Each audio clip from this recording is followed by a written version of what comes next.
Hi అండి, welcome to Lavanya kitchen. ఈరోజు మన రెసిపీ వంకాయ మామిడికాయ బజ్జీ.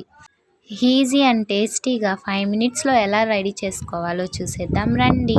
ఫస్ట్ టైం నా ఛానల్ చూస్తున్నట్టయితే లైక్ చేసి సబ్స్క్రైబ్ చేసుకోండి.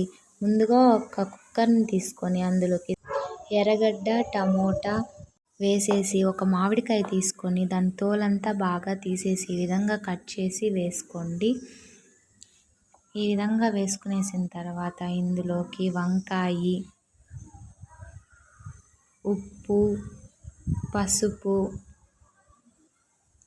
పచ్చిమిరపకాయ ఒక 3 తీసుకోండి, కొంచెం కారం వేసుకోండి, దాంట్లోకి ధనియాలు, కొంచెం చింతపండు వేసుకోండి. మన మామిడికాయ పులుపుని బట్టి చింతపండు వేసుకోండి.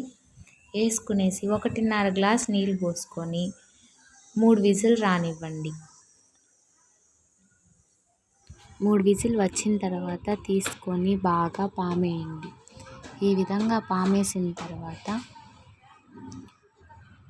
ఒక ప్యాన్ తీసుకొని అందులోకి 2 టేబుల్ స్పూన్ నూనె పోసుకొని ఆవాలు, జీలకర్ర, కరివేపాకు, సన్నగా తరిగి పెట్టుకున్న ఎర్రగడ్డని వేసి బాగా వాడ్చుకోండి. ఈ విధంగా వాడ్చుకున్న తర్వాత మనము పాము పెట్టిన దాన్ని దీంట్లో పోసేద్దాం. దీంట్లో పోసేసి బాగా దీన్ని ఉడకనిద్దాం. ఈ విధంగా ఉడికాక గ్యాస్ ఆఫ్ చేసుకునేయండి. అంతే, మన వంకాయ మామిడికాయ బజ్జీ రెడీ అయిపోయింది. మీరు ట్రై చేయండి, ఫస్ట్ టైం అయినా చాలా బాగా వస్తుంది.